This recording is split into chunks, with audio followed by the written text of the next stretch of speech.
High, welcome to another blog. এটা হচ্ছে কান্দি bus stand, যেখান থেকে আমাকে বহরমপুর কোর্টের উদ্দেশ্যে রওনা দিতে হবে। তো জানুয়ারি মাসের প্রায় শেষ দিকেই আমি গেছিলাম মুর্শিদাবাদে, সেখানে বন্ধুর বাড়িতে প্রায় অনেক দিন কাটিয়েছিলাম। তো ওখান থেকে আমার ফেরার সময় হয়ে এসছে, তাই বন্ধু আমাকে বাস স্ট্যান্ডে ছাড়তে এসেছিলো। তো এই বাস স্ট্যান্ড থেকে ওর বাড়ি দূরত্ব প্রায় 15 মিনিট মতো। তো আমাকে বাসে চাপিয়ে দিয়ে ও বেরিয়ে গেল, আমার বাস ছেড়ে দিল, আমি টাটা করে বাসে বসে পড়লাম। অনেকটা পথ আমাকে প্রায় ওই বাস স্ট্যান্ড থেকে তোমার কান্দি বাস স্ট্যান্ড থেকে আমাকে বহরমপুর কোর্টে আসতে হবে, প্রায় 1 ঘন্টা বাসে থাকতে হবে। তো যখন আমি যাচ্ছিলাম তখন ভীষণ মজা লাগছিল, কারণ বন্ধুর বাড়ি যাচ্ছি, বন্ধুর সঙ্গে দেখা করতে যাচ্ছি, ভীষণ মজা যাচ্ছে। অত টাইমটা আমাকে ম্যাটার করেনি আমার কাছে।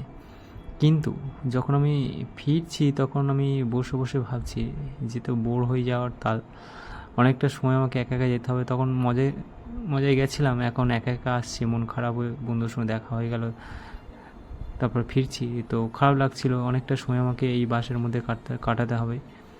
তো তবে একটা ভালো জিনিস লক্ষ্য করলাম, যেহেতু বোর হচ্ছিলাম না, আশেপাশের মানুষজনগুলো তারা কথা বলছিল, আমিও তাদের সঙ্গে কথা বললাম, জিজ্ঞাসা করছিল কোথায় এসছো, কোথায় গেছো, এগুলো বিভিন্ন খবরাখবর চলছিল, বার্তা আদান প্রদান যেটা বলে, তো সেই জিনিসটা আমাদের মধ্যে চলছিল। তো গল্প করতে করতে আমি নিজের কিছু ভিডিও ক্লিক করে নিলাম। দেখলাম যেহেতু মাঠের মাঝখান দিয়ে রাস্তা, তো প্রকৃতির যে পরিবেশটা, সেই পরিবেশটা ফিল করার কিছু ব্যাপার ছিল। তো সেই জিনিসটা আমি বাসে জার্নি করতে করতে ফিল করছিলাম।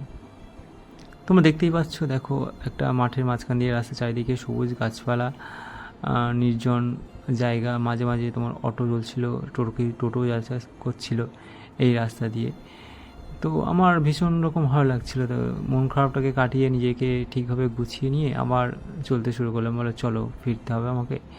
তো এটা হচ্ছে রেলওয়ে ব্রিজ, এই ব্রিজের তলা দিয়ে আমাদের বাসটা যাচ্ছিলো, এখান থেকেই ট্রেনটা আমাকে আবার ঘুরে ব্যাক করতে হবে এই ব্রিজটা তলা দিয়ে চলতে চলে এলাম ভাগীরথী রিভারের যে ব্রিজটা, সেই ব্রিজের উপর দিয়ে যাচ্ছিলাম। দেখতেই পাচ্ছ ভাগীরথী রিভারের যে মুর্শিদাবাদের মেন যে রিভার, সেটা হচ্ছে এই ভাগীরথী। তো হাওড়া ব্রিজে যতটা ডিস্টেন্স, সেই রকম ভাগীরথী অতটাই ডিস্টেন্স, ওই রকম টাইপের পড়লেই চলে, মানে ব্রিজের যে লেন্থটা সেই রকম ওই লেন্থটা। তবে গাড়িগুলো যখন এই ব্রিজের উপর দিয়ে যাচ্ছিলো তো স্লো মোশনে যাচ্ছিলো, বা হাওড়া ব্রিজে কী হয় তাড়াতাড়ি চলে যায়, কিন্তু এখানে আমি লক্ষ্য করলাম যে এখান থেকে গাড়িগুলো অতটা স্পিড নয়, সবসময় এখানে যখনই এই ব্রিজের উপর দিয়ে গাড়ি যাতায়াত করে আসতেই চলে। তারপর চলে এলাম যে বহরমপুর কোর্টের যে বাস স্ট্যান্ড, সেই বাস স্ট্যান্ড, এটা সেই বাস স্ট্যান্ডের দৃশ্য দেখতেই পাচ্ছি, এত বড় বাস স্ট্যান্ড। এখান থেকেই আমাকে আবার বহরমপুর কোর্ট স্টেশনে টোটোতে আসছে। ফাইনালি আমি চলে এলাম বহরমপুর কোর্ট স্টেশন। এবার এই কোর্ট থেকে আমাকে এবার শিয়ালদাগামী যে কোনো ট্রেন ধরতে হবে। তো আমি টিকিটের লাইন দিলাম, টিকিট কেটে নিলাম, যেহেতু আমার ট্রেন ছিল সকাল 10:30টাতে, তো ধরে